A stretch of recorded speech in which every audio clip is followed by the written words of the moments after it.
B씨 역시 만취 상태에 있었음에도 불구하고 본인이 하지도 않은 운전을 음주운전을 했다.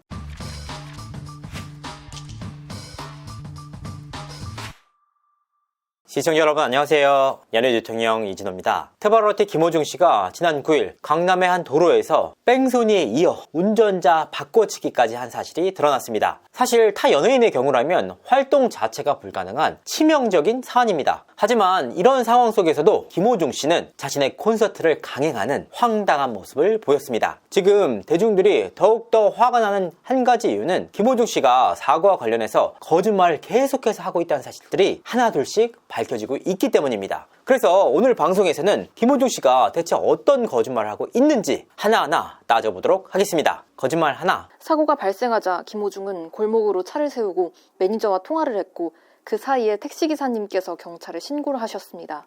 하지만 김호중 씨는 사고 직후 조금의 지체도 없이 현장을 빠져나갔습니다. 김호중 소속사 측에서는 이 부분을 사고 후 미조치라고 부르고 있는데요. 하지만 이 부분을 우리는 뺑소니라고 합니다. 더욱이 사고 이후 김호중 씨가 차를 세우고 골목에서 매니저에게 전화를 했다라고 주장을 했었는데요. 일단 김호중 씨가 사고 직후 골목길에 차를 세웠다. 굉장히 애매모호한 문구입니다. CCTV를 보면 사고 직후에 김호중 씨가 차를 몰고 그대로 달아나는 모습이 카메라에 찍혔습니다. 그러면 대체 어떤 골목길에 세웠다는 것이냐? 그래서 확인을 해봤더니 김호중 씨는 사고 이후에 직진을 해서 30-40m 정도 앞으로 갔고 다시 우회전을 해서 40-50m를 더 갔다고 합니다. 거기에 골목길이 있었다고 하는데요. 그 자리에서 매니저들에게 전화를 했다는 주장입니다. 그런데 이 과정에서도 상당히 황당한 일이 벌어집니다. 일단 첫 번째로 사고 현장에 도착한 매니저가 김호중 씨 차량에 있는 블랙박스 메모리 카드를 뺐다고 합니다. 그리고 파손시켰다고 하는데요. 이 인물을 A씨라고 하겠습니다. 그리고 나서 두 번째 매니저가 현장에 도착합니다. 이 인물을 B라고 하겠습니다. A와 B 매니저 모두가 만취 상태였다고 합니다. 그래서 어쩔 수 없이 C 매니저를 불러서 이 매니저가 직접 운전을 해서 경기도 구리시에 있는 호텔에 투숙을 했다는 겁니다. 그런데 그 이후에 경찰에 내가 운전을 했다라고 자수를 했던 인물은 매니저 B씨였습니다. 그러니까 더더욱 납득하기가 힘든 상황입니다. 왜냐? B씨 역시 만취 상태에 있었다.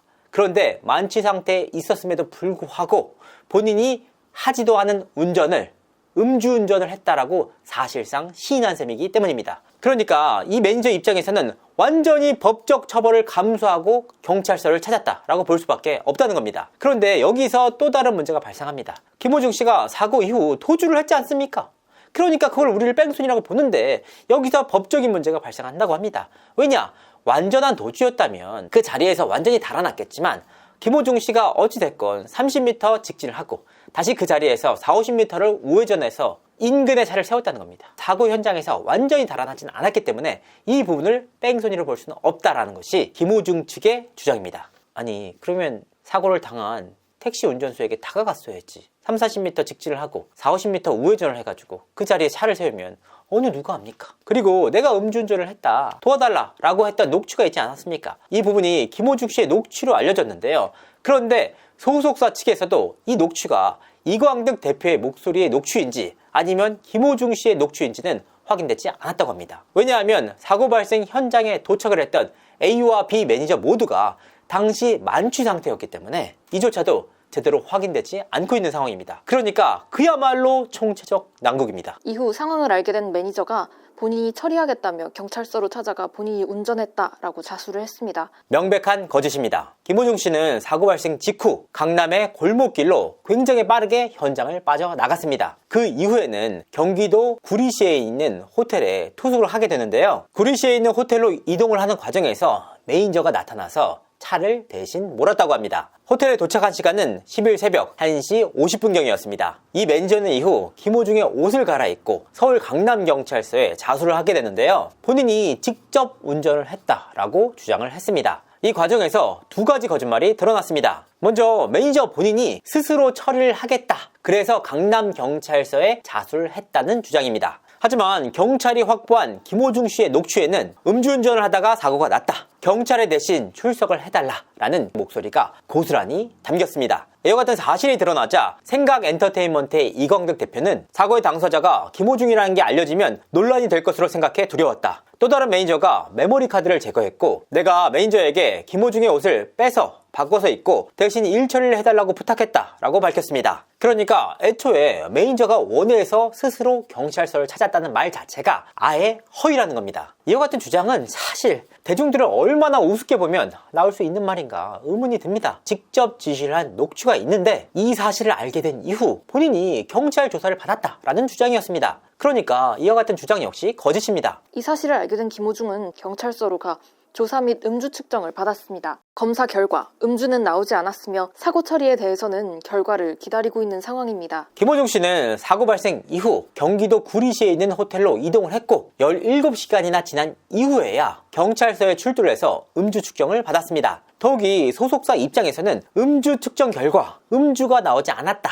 라고 밝혔을 뿐 17시간이 지난 이후에 음주 측정을 받았는지에 대해서 밝히질 않았습니다. 그러니까 팬들로 하여금 김호중은 음주운전을 하지 않았다 라고 오인하게끔 만든 문구이기도 합니다. 진짜 대중들을 얼마나 우습게 알면 이런 말들이 나오는지 황당할 따름입니다. 물론 아직까지 김호중 씨가 실제로 음주를 했는지 자료를 통해서 밝혀지지 않았습니다. 녹취를 통해서 음주운전을 하다가 사고가 났다 라는 내용만 밝혀졌을 뿐입니다. 특히나 김호중 씨는 사고 발생 직전 강남의 유흥주점에서 술자리를 가진 것으로 확인이 됐는데요. 이와 같은 사실들이 확인이 되자 이광득 대표는 인사를 하기 위해서 유흥주점에 들른 것은 맞다. 하지만 김호중은 절대로 술을 마시지 않았다 라고 반박을 했습니다. 이래도 통합니다. 그런데 여기서 의문점 하나가 있습니다. 소속사 대표인 이광득 씨가 매니저에게 대신 자수를 해라 라고 지시를 했는데 이 과정에서 김호중 씨가 운전을 하던 차량에 블랙박스 메모리 카드가 사라진 겁니다. 이에 대해서 이광득 대표는 또 다른 매니저가 블랙박스 메모리 카드를 제거했다라고 밝힌 상황인데요. 그런데 굉장히 단순한 문제 아닙니까? 메모리 카드만 제출을 하면 되는데 이마저도 제출을 하지 않아서 경찰로부터 김호중 씨의 자택과 소속사가 완전히 압수수색을 당하는 지경에 이르렀습니다. 그런데 바로 이 지점이 너무나도 의아하다는 겁니다. 왜냐? 김호중 씨 측에서 애초에 사고 발생 이후에 김호중 씨가 공항에 왔기 때문에 제대로 조치를 못했다라고 주장하지 않았습니까? 그러니까 김호중 씨의 이와 같은 주장을 뒷받침하는 가장 핵심적인 자료가 바로 블랙박스 메모리 카드입니다. 김호중 씨 입장에서는 본인이 공항 때문에 제대로 사고 조치를 못했다는 자신의 주장을 뒷받침할 수 있는 결정적인 핵심 자료인데 이 결정적 자료를 A 매니저가 현장에 도착하자마자 가장 먼저 한 일이 바로 김호중 씨 블랙박스에 있는 메모리 카드를 파손한 겁니다. 누구를 돕기 위한 일이었을까? 그렇기 때문에 경찰에서는 이 내용 자체를 김호중 씨 소속사에서 조직적으로 은폐를 하기 위해서 움직인 것이 아니냐라고 보고 있는 겁니다. 너무나도 납득하기 힘든 일입니다. 이 부분에 대해서 이광득 대표는 김호중은 절대로 술을 마시지 않았다라고 다시 한번 강조를 했습니다. 정말 세상을 너무나도 우습게 보는 것 같습니다. 자, 가정을 해봅시다. 단순한 사고였다면 애초에 그 누구도 처벌받지 않습니다. 심지어 사고 운전자인 김호중 씨 역시 처벌받을 가능성이 극히 낮습니다. 그냥 차 수리와 보험만 부르면 해결될 일 아닙니까? 그런데 납득하기 힘든 일의 연속으로 김호중 씨 본인을 비롯해서 해당 매니저, 소속사 대표까지 모두 법적 처벌을 받을 위기에 놓였습니다. 굉장히 공교로운 사실은 경찰 측에서 오늘 오전부터 압수수색에 들어갔다라고 밝히지 않았습니까? 그런데 정작 소속사 측에서는 기사로만 이 일을 접했다는 겁니다. 16일 오후 3시 30분까지 경찰로부터 소속사 측은 그 어떠한 압수수색도 진행되지 않았다고 하는데요. 어찌된 일인지 황당할 따름입니다. 그리고 김호중 씨가 공황 때문에 제대로 된 사고 조치를 못했다? 평소에 술을 잘 마시지 않았다? 이 부분 역시 의문부호가 붙습니다. 왜냐? 김호중 씨는 술자리를 무척이나 즐기는 연예인 가운데 한 명입니다. 유흥주점 역시 본인이 단골로 들르는 술집이 강남에 여러 곳 있을 정도입니다. 김호중 씨는 일정이 끝나면 스태프들 그리고 지인들과 함께 술자리를 즐기는 편이라고 하는데요. 그런데 이마저도 콘서트 때문에 술자리를 하지 않았다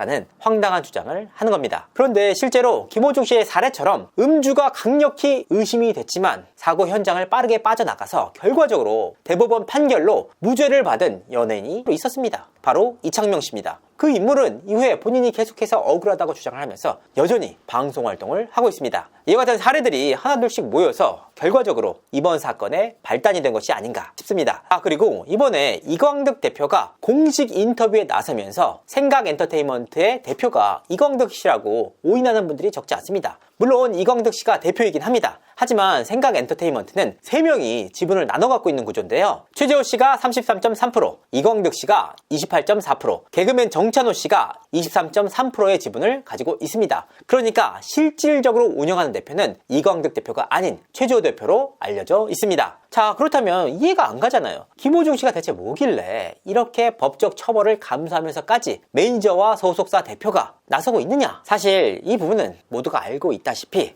돈 때문입니다. 김호중 씨는 가히 움직이는 중소기업이라고 해도 모자람이 없을 정도입니다. 콘서트 티켓 오픈을 하면 2만 장이나 되는 티켓이 실시간으로 매진될 정도입니다. 더욱이 회당 4천만 원에 달하는 행사비뿐만 아니라 김호중 씨와 함께하는 크루즈 여행까지 있을 정도로 활발한 경제활동을 펼치고 있습니다. 그래서일까요? 생각 엔터테인먼트의 2021년 매출액은 276억, 2022년에는 255억, 2023년에는 187억 원에 달합니다. 생각 엔터테인먼트에는 정말 많은 가수들이 있지만 그 가운데에서도 매출이 압도적으로 높은 가수가 바로 김호중 씨입니다. 그런데 김호중 씨의 과거 이력들을 하나하나 살펴보면 너무나도 납득하기 힘든 일의 연속입니다. 일단 김호중 씨는 2019년 진행을 했던 미스터 트롯에서 탑4로 이름을 알렸습니다. 그런데 이 4위를 할 당시부터 엄청난 논란에 휘말렸습니다. 왜냐? 사실 당시 미스터 트롯 탑7 안에 들면 TV조선에서 위탁을 했던 매니지먼트사와 1년 6개월간의 계약을 해야 했습니다. 그런데 김호중 씨는 이와 같은 계약을 거부하고 독자 노선을 걸었습니다. 이게 얼마나 말이 되지 않느냐? 업계 사람들조차 너무나도 놀랄 정도였습니다. 대체 김호중 씨가 어떤 자료를 갖고 있길래 저렇게 아무런 문제 없이 TV조선을 빠져나갔을까? 이 과정에서 여러 비하인드들이 있지만 일단은 밝히지 않겠습니다. 이후에도 전 매니저와의 계약 문제,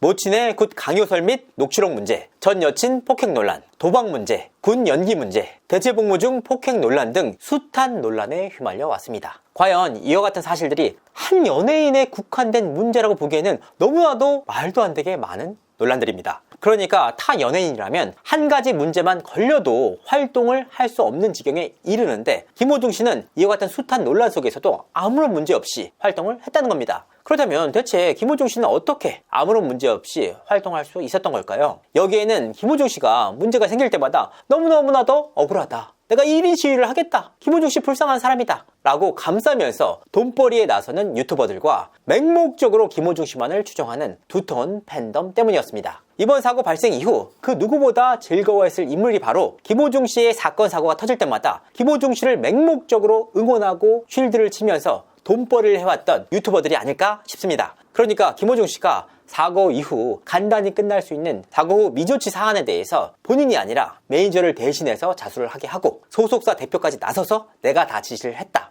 라고 하는 이유, 끝끝내 김호중 씨를 지켜준다면 팬들은 김호중 씨를 배신하지 않는다. 그러니까 이번 사건 이후에도 김호중 씨가 아무런 문제 없이 활동할 가능성이 무척이나 높다는 겁니다. 결국 나중엔 이런다니까. 매니저 문제였지 않느냐. 소속사 대표가 억지로 김호중 씨를 악의적으로 해하기 위해서 매니저를 시켜서 자수시킨 것이 아니냐, 이런 식으로 호도되는 경우가 대부분입니다. 한 관계자는 김호중 씨가 2019년 당시 운전을 하지 않았다고 하는데요. 그래서 지인들이 김호중 씨에게 물어본 바가 있다고 합니다. 대체 왜 운전을 하지 않느냐, 면허가 없느냐. 그때 당시 김호중 씨가 자신이 운전을 하지 않는 이유에 대해서 한번 사고가 크게 난 적이 있어서 트라우마 때문에 운전을 못하고 있다 라고 얘기를 했다고 합니다. 그러니까 과거 차 사고 트라우마가 의미심장한 내용입니다. 사실 김호중 씨에 대해서 문제 제기를 하고 나면 얼마나 시달리는지 많은 분들이 알고 계실 겁니다. 제가 3년 전에도 김호중 씨 문제를 대대적으로 다뤘다가 정말 1년 내내 시달렸습니다. 제가 경험해봐서 압니다. 대중들은 굉장히 빠르게 논란을 잇는데 김호중 씨의 팬들은 아이고 저놈이 호중을 괴롭힌 놈, 나쁜 놈, 천벌을 받을 놈, 너무너무나 억울한데 악의적으로 김호중을 괴롭힌 사람으로 낙인 찍히게 됩니다. 이 영상 이후 제가 얼마나 또 괴롭힘을 당할지